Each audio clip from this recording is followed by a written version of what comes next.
Hello, everybody, and thank you for tuning in to the Liberty Report. With me today is Chris Rossini, our co-host. Chris, welcome to the program. Good morning. Great to be with you, Dr. Paul. Very good. We have on our schedule today to talk about one of our favorite topics that does so much harm to our country, and that's the Federal Reserve and how they create the bubbles, and which we're looking at right now. But also, there's more than just the regular correction that we have to go through, the recession and depression. But it's in combination with a tool that the Federal Reserve and other politicians have been using, and that's the crisis we have found ourselves in the very dangerous situation of the coronavirus, which many people have lost their lives on. But they have used it to exaggerate it and fearmonger and scare people in order to distract them from the real cause, and that's the Federal Reserve, Congress spending, and people who are totally dependent on government, which requires corrections after a while. We've been going through them for a long time. But this one is different. This one is, I believe, the big one. And even the Federal Reserve officers at times and other central bankers are talking about this is not going to go easy. Even some said, what we need to do is start talking more about gold because there's a bunch of central bankers that are starting to. They have to be desperate to start admitting that maybe they ought to be talking about the gold standard. But it is indeed a mess right now. The predictable correction, the stock market bust, and what's going on now was something that all Austrian economists knew about, and now we have it. But it is in combination with, almost like terrorizing people about fears and putting lockdowns on so many of the states, which combine it. So at a time when that the correction should be, people should pay off their debts and go back to work. But the one thing on this case is the reaction, the overreaction to the coronavirus is to lock down and stop people from working. And that, of course, has compounded things. And if you look at the details of what's going on there, you realize that there is a strategy for those who believe in world domination, and they believe that there should be more power over all the people. There should be a new world order. And I'm talking specifically about Bill Gates and Dr. Fauci. I think they are really doing great harm to our country, great harm to the world, great harm to the economy, and all because they're going to do good and save lives. But the statistics are starting to come out now to show that the statistics the CDC has been using have been fudged a lot, and even the statistics now are starting to show that this may be winding down. So that is the epidemic. So this would be good, but it means, though, that we have to be vigilant, because the ultimate result of all this may be the loss of our liberties just after 9/11. Oh, temporary program to protect us from the terrorists, and yet we're still living with all those programs. That's what's coming if we don't wake up and understand exactly what they have in mind for us, because they have literally admitted it. Chris? Yes, Dr. Paul, and it's, we saw another stunning number with unemployment. We're up to, I believe 17 million have lost their jobs in 3 weeks. And when there's downturns, usually capitalism, free markets take the blame, but there's no way they're going to get away with that this time, because everybody knows that this is not capitalism's fault. This was political decisions, along with the Fed, that shut down the economy. And, the old adage remains eternal, that government help does not help. Government doesn't solve problems, it multiplies problems. And it's going to continue to multiply them as long as people run to government for solutions. It's not only the government, it's the Federal Reserve along with them. And we're finally starting to see the answer to the question, what happens when everyone needs a bailout at the same time? And we're getting that answer. The Fed is printing trillions of dollars nonstop.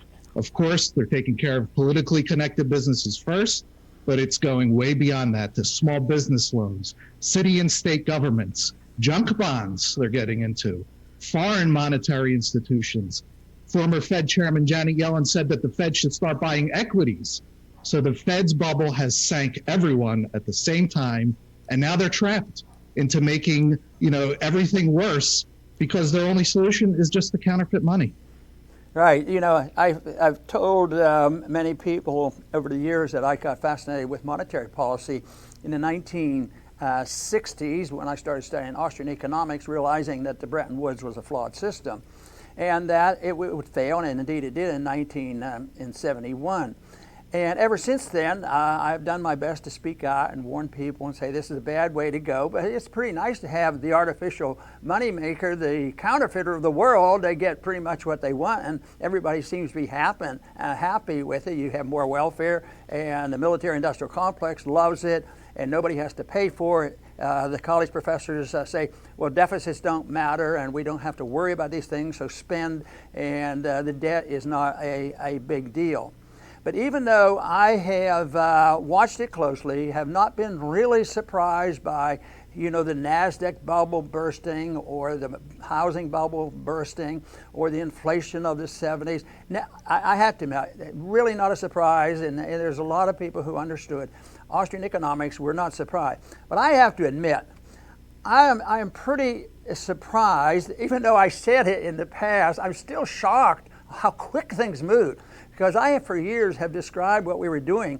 We were trying to build a giant, wonderful skyscraper with no foundation. And the foundation has been eroded. I said, we're just sitting there, and it's going to come down. So even though I was saying those things, I guess I didn't want to believe it. But that is what's happened. It's like the whole thing has collapsed. And there's only one thing left. That seems to help it to stick together. At least there gives the insiders a little bit of hope because they have control of the purse strings, the spending, and the inflation. That is the printing of money.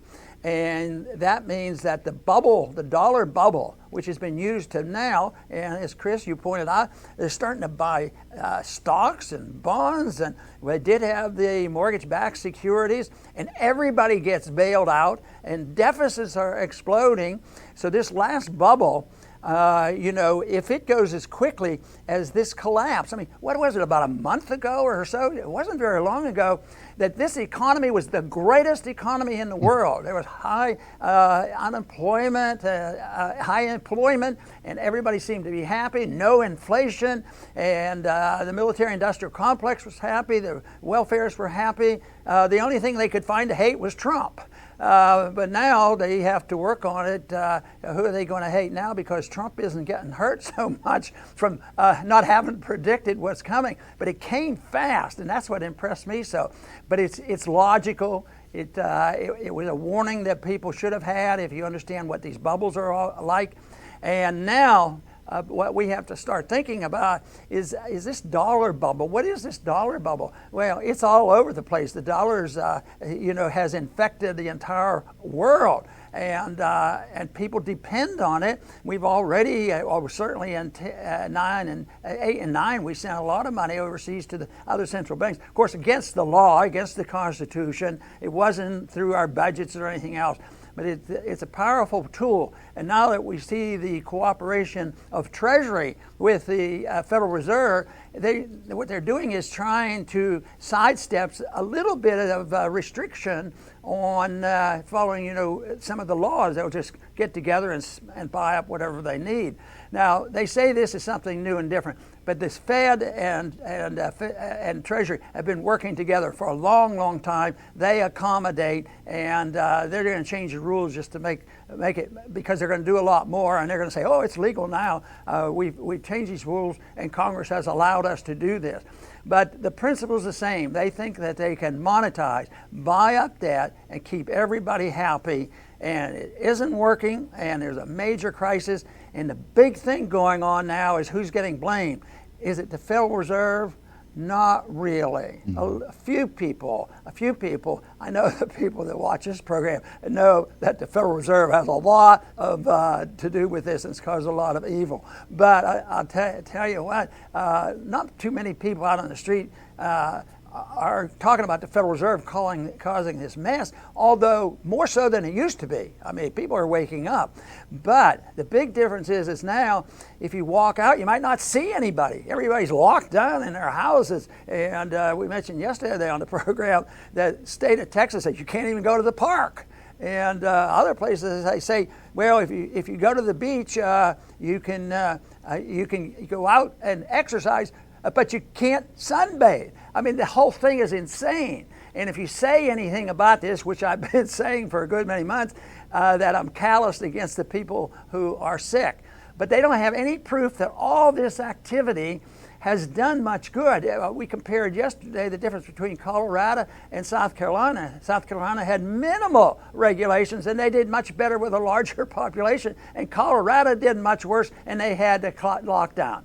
So there's no proof that they're stopping this disease. They don't understand how viral diseases, go through cycles.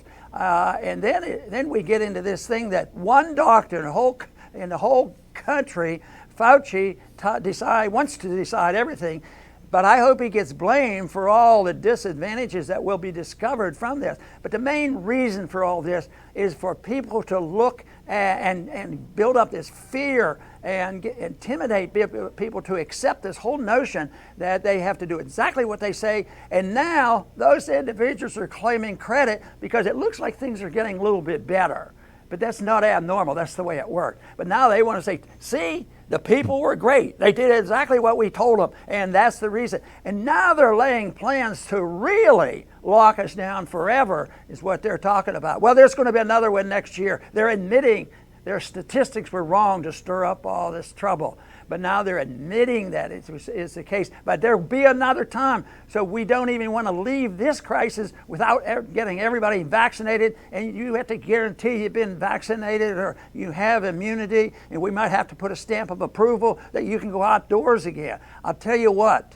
I've been worried about the personal liberty issue for a long, long time and connected it with economic issues.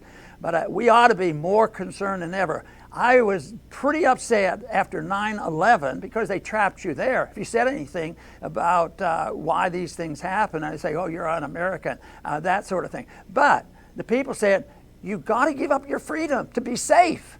And so that's why we have NSA. That's why you have to go through the checkpoint. That's why you have to be under an investigation and surveillance. And that's why we had Ed Snowden figure it out that they don't even follow the rules there. They spy on everybody. Well, I tell you, I think it's a lot worse now. That bubble was bigger. The correction isn't occurring. And now they have this incentive to feed it to the people who love to boss other people around. And I think if you look at Bill Gates and look at Dr. Fauci, these are the kind of people who are doing it. They are not people interested in libertarianism and freedom. They're interested in building their own hierarchy. And that to me is a problem. So one thing, Chris, that we've tried desperately to do is give people information and then have people use this information to know what the real culprit is. It's the attack on liberty. Whether it's the medical problems or whether it's the financial problems, less is better, let me tell you. The correction for all the mischief of the Fed is just get out of the way and let the people have their freedom, let them go back to work. And medicine, pretty much the same thing. This whole thing that we can use the bureaucracy to settle all these problems in medical care. It's not working, and there's so much coming out now to show it hasn't worked. Chris? Yes, Dr. Paul, and all this authoritarianism that you're talking about, it thrives in an environment with of fiat money. And that's why we go to the root and talk about the Fed, because that's where it all begins. They create this funny money. And, this unbacked printing of however much money you want has a 100% failure rate. If you look through history, this is not the first time it's happened. It's not the first time it's happened in America. In fact, they tried printing Continentals and they became absolutely worthless, which is why America's founders made sure to put into the Constitution that gold and silver are money, something that has never been amended, that's still on the books, that's still the supreme law of the land. It's just totally ignored. But the difference now, like Dr. Paul said, is this is just on a global scale. It's the same principle, but it's just bigger, which means it just takes more time to fail. But it's going to fail, and it is failing. And, when you look back through history, you look back at what they did, and you think, why didn't they just stop printing the money? But we can see why now. In their minds, they can't stop. When you have a printing press, everybody wants you to print. Whether it's the military-industrial complex with their wars, whether it's the socialists who want to pass out everything for free by printing money. They can't stop. They're pulled from every direction. Everybody wants a bailout. That's why when you look through history and you see how they destroyed their money, They couldn't stop, but because they believe that what they're doing is good. They believe that counterfeiting money will save them, and they're 100% wrong. You know, if you checked on most Americans, most of them would recognize and understand what the rule of supply and demand means, and how free pricing is important at that, because price will tell you whether there's a shortage or too much, and tells the businessman what to do and tells the consumer what to do. Supply and demand and prices, it's key to it. But unfortunately, over the many years now, many decades, we suspend that law, especially in times of wars and emergency, like, or if there's a hurricane. We suspend that because if you charge more than it used to be for sort of supplies, if you're involved in a hurricane, you're gouging people. But that's what you want. You want to know supplies are down, prices go up, people take a greater risk, they'll work harder to get you what you need, and then prices come down because people want to make a buck and they come in and help people. But no, it's when you need the, like during World War II, we had price controls totally and completely. Under the conditions of war, or the conditions that we're experiencing today, you want the most free market possible. But with all these rules and regulations, it's getting much worse. But the biggest price that you have to watch that contributes to the building of these bubbles and prohibits the correction, and that is the price of money. And there is no calculated market price of money anymore, and it hasn't been in many ways because the government has controlled it. It's been decades now that people said, all the way back, Greenspan and others, they kept the interest rates too low, too long, and they gave us this bubble. Of course, that was a big deal of it, but it was part of it, and they went on and on.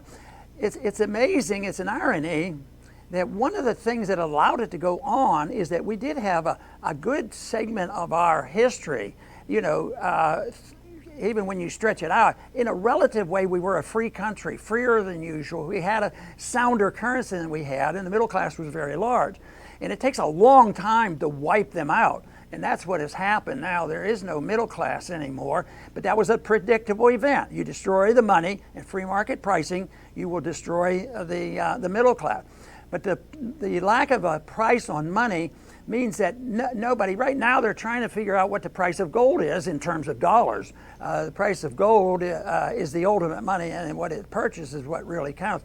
But they're trying to figure out the relationship of dollars to gold, and they don't know what it is. They used to have spot prices and future prices and figure it out, and they used to give you some information. Now, that type of pricing doesn't exist, which means, that gold is a risky investment. I'd rather think that what you better look at, if you think it's gold is a risky investment, I would say dollar-denominated assets are the risky investment. And yet we've been doing it for years and years. Actually, Roosevelt started it. There was one Federal Reserve official just recently said gold prices should be higher so we could inflate more. That's exactly what Roosevelt did. In the midst of the Depression, it was caused by the Fed and perpetuated by government intervention.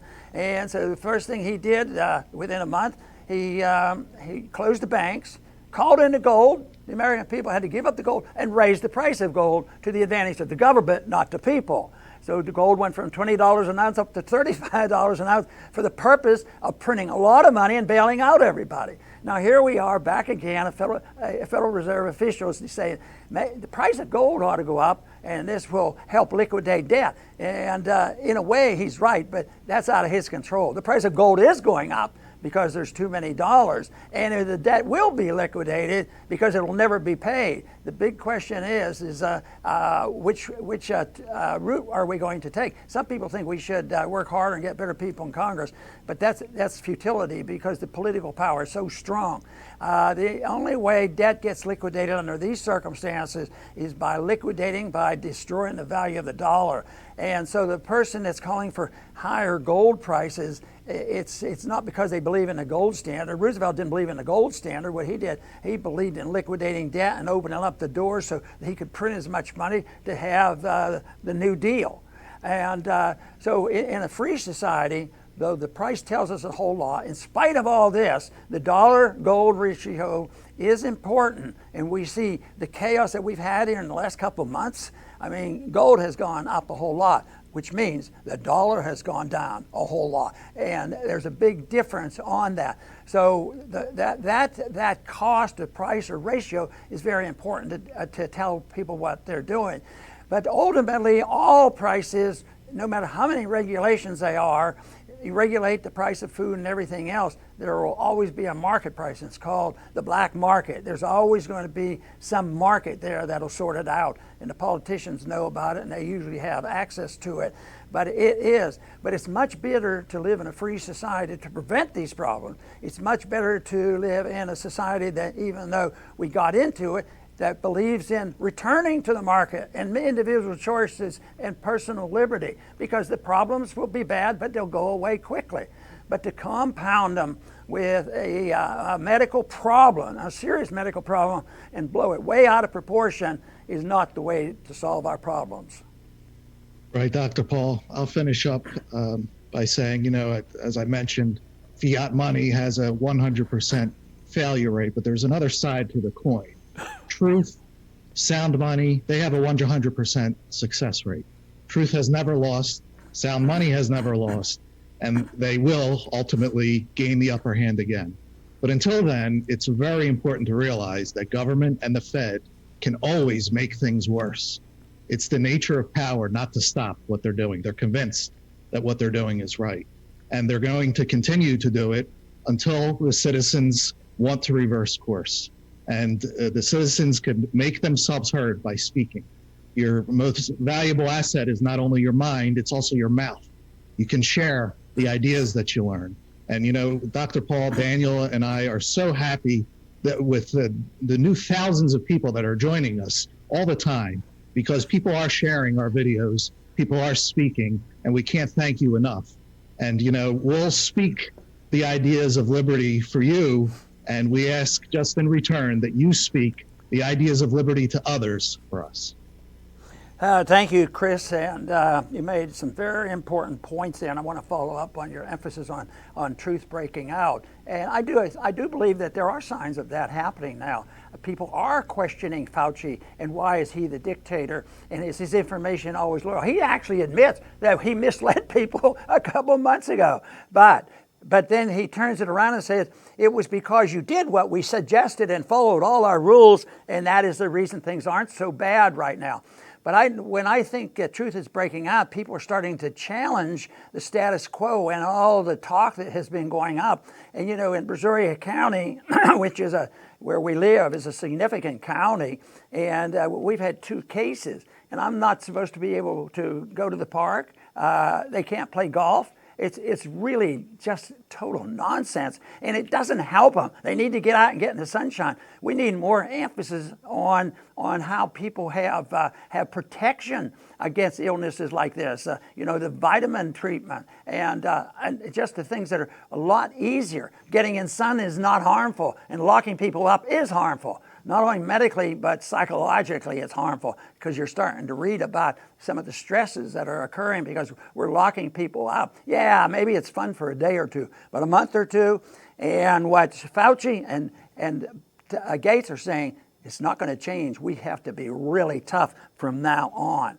But I think people are waking up, and there's reports in various newspapers that are saying now that we were misled. And one of these days they're going to wake up and say, hey, we don't need you, Dr. Fauci. We need a different kind of a doctor. We have to have somebody that has a little bit of common sense, and somebody else can figure out the psychological motivations of Bill Gates, because it's not money, obviously, but there's something in his mind that I think he has a desire to be, the director of world events somehow or another. But anyway, his views and the views of Fauci and what's going on there is not healthy for liberty. And that's what I want to do. I want to promote the cause of liberty. And I thank all of you who have been with us on that issue. I want to thank everybody for tuning in today to the Liberty Report. Please come back soon.